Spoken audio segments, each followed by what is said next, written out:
पीले दांत वाली बहू। रंजना कभी ब्रश नहीं करती थी। उसे कितनी बार उसके माँ बाप ने डांटा, लेकिन उसका कोई असर उस पर होता ही नहीं था, जिस कारण से उसके दांत पीले पीले हो जाते हैं। शादी के बाद अरे बहू, वैसे तो तुझ में कोई कमी नहीं है, पर तेरे दांत इतने पीले कैसे हैं बेटा? कैसे मतलब? कोई सर्जरी थोड़ी ना कराइए। वो तो क्या नाम, मैं ब्रश नहीं करती थी तो पीले हो गए। अब क्या करूं? आप कहें तो लाल करवा लूं या फिर काले? यार ये क्या है, क्यों माँ से लड़ रही हो? लड़ रही हूँ? अरे मैं लड़ रही हूँ या ये बोल रही है कि दांत पीले हैं, पीले। अरे तपस्या थोड़ी ना की है इन्हें पीले करने के लिए। बकायदा ब्रश नहीं किया है 20 साल तक, तब जाकर। छी, कैसी बात कर रही हो? ये उस वक्त तो पीले नहीं थे जब हम लोग तुम्हें देखने आए थे। अरे तब साफ करवा लिया होगा डेंटिस्ट के पास जाकर। अब देखो कैसे पीले पीले लग रहे हैं। रंजना सास की तरफ गुस्से से देखती है। फिर शुरू हो गई पीले पीले पीले। अरे पीले तो तब भी थे जब मेरे हाथ का रसगुल्ला उड़ा उड़ा कर खा रही थी और बोल रही थी, लड़की नहीं गुणों का खजाना दे रहे हैं भाई साहब आप। खैर, अब वो लोग करते भी तो क्या करते, पीले दांत वाली बहू पल्ले पड़ी थी तो झेलना तो था ही। एक दिन कीर्तन में रंजना गाना गा रही थी। अरे कमला बहन, माँ का द्वार है, यहाँ तो सब शुद्ध होकर आते हैं, फिर अपनी बहू को ब्रश भी नहीं करवाती तुम। दूर से पीले पीले दांत भक्ति में बाधा उत्पन्न कर रहे हैं। अरे कोई 2 साल के बच्चे थोड़ी ना लेकर आई हूँ मैं बहू बनाकर। अच्छी खासी लड़की है, अरे कैसे करवाऊं ब्रश?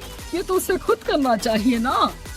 अब माँ बाप तो इसके जैसे तैसे निपटा दिए, ये नहीं सोचा कि सास कैसे संभालेगी। सास बहू को लेकर घर आ जाती है, लेकिन सोच लेती है कि अब इसे लेकर कहीं नहीं जाएगी। अगले रोज बहू कहती है, अरे क्या हो गया, मंदिर नहीं जाना क्या? कीर्तन का वक्त हो रहा है। मेरी मधुर वाणी से कान्हा जी जागते हैं और सोते हैं। आप तो जानती है ना उनकी भक्ति में कितना मन लगता है मेरा। वो क्या है ना, तबीयत ठीक नहीं लग रही है मेरी, आराम करूंगी मैं। तबीयत ठीक नहीं लग रही? अभी तो मिथुन के गाने पर नाच रही थी आप, और अब बोल रही है कि तबीयत ठीक नहीं लग रही। अरे भक्ति में मन लगा लो सासू माँ, ऊपर जाना है, क्या मुंह दिखाओगी आप? हाँ? सास को बहू की बात पर गुस्सा आ जाता है। मैं क्या मुंह दिखाऊंगी, इसकी चिंता तो ना कर, समझी? अपने मुंह की चिंता कर, जो ये पीले पीले दांत लेकर हर जगह पहुंच जाती है। पता है लोग कितना मजाक बनाते हैं। ना जी ना, मैं नहीं जाना कहीं तेरे साथ। तो ये बात है, कोई ना, मत जाओ, मैं अपने कमरे में ही बैठकर भक्ति कर लूंगी।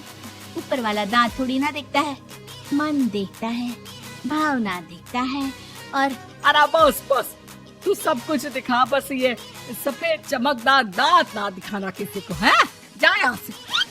बहू को सास की बात का कोई फर्क नहीं पड़ता, वो तो जैसी थी वैसी ही रह जाती है। सुबह नहाकर किचन में खाना बनाना, फिर खाना खाना, कीर्तन भजन करना और सो जाना। एक दिन, माँ जी मैं सहेली के घर जा रही हूँ, शाम को लेट आऊंगी। हाँ, तो जाना, मैंने कौन सा तेरी आरती करनी है घर पर बैठकर।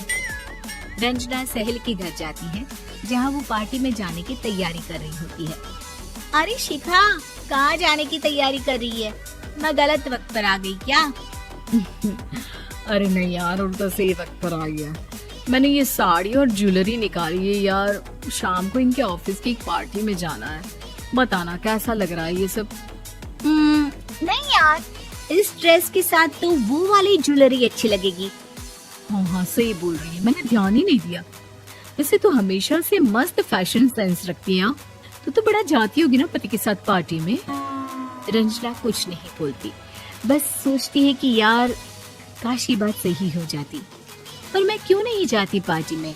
क्या इन लोगों की कोई पार्टी होती नहीं होगी? रंजना घर आती है और रात में पति से सवाल करती है, एक बात बताइए, आप मुझे किसी पार्टी में क्यों नहीं ले जाते? क्या आपके यहाँ ऑफिस में पार्टी नहीं होती? पति बेचारा क्या कहता कि दांत पीले हैं तुम्हारे इसलिए। अरे कोई पार्टी होती नहीं हम लोगों के ऑफिस में, तो कहाँ से लेकर जाऊं? और मार्केट, मॉल, कहीं वीकेंड घूमना, कहीं तो। अरे यार सारे हफ्ते में एक छुट्टी मिलती है, तो सोचता हूँ कि आराम ही कर लूं। क्यों? रंजना मन मार के रह जाती है। पहले कभी सास के साथ मंदिर जाया करती थी, लेकिन वो भी सास ने ले जाना बंद कर दिया। घर बैठी बैठी रंजना बोर हो जाती है। तभी उसे आइडिया आता है और वो मायके जाने का सोचती है। सासू माँ, 2 दिनों के लिए मम्मी के घर जा रही हूँ। अच्छा अच्छा ठीक है, आराम से जा। और हाँ, माँ से कुछ अच्छी आदत सीख कर आना कि कैसे शरीर के हर भाग की तरह दांतों की सफाई भी जरूरी होती है, समझी? शुरू हो गई ना आप? वो लोग आपकी तरह नहीं है कि छोटी छोटी बात का बतंगड़ बना दे। उन लोगों के लिए मैं मायने रखती हूँ, ना कि मेरे पीले पीले दांत। रंजना माँ को बिना बताए उन लोगों को सरप्राइज देती है, लेकिन जैसे ही वो दरवाजे पर पहुँचती है, अंदर देखती है कि घर वाले कहीं जा रहे होते हैं। अब माँ, काश रंजना दीदी के दांतों वाली प्रॉब्लम नहीं होती, तो वो भी हम लोगों के साथ चलती ना बुआ जी की बेटी की शादी में। हाँ बेटा, लेकिन अब उसे कौन समझाए कि उसको उसके पीले दांत नहीं दिखते, लेकिन उसके आसपास के लोगों को कितना एम्बैरेसिंग फील कराते हैं। मुझे तो कितनी बार उसके स्कूल की टीचर ने शिकायत की कि उसके साथ कोई लड़की बैठना भी नहीं चाहती, और ना ही कॉलेज में कोई उससे बात करना चाहता था। लेकिन पता नहीं क्यों उसे ये बात समझ में ही नहीं आती। कोई कमी नहीं है उस लड़की में, बस यही कि दांत पीले हैं। वो तो भला हो जीजा जी और उनकी माँ का, जो दीदी को जैसी है वैसे ही रखा हुआ है। रंजना को अपने घर वालों की बात सुनकर बहुत दुख होता है।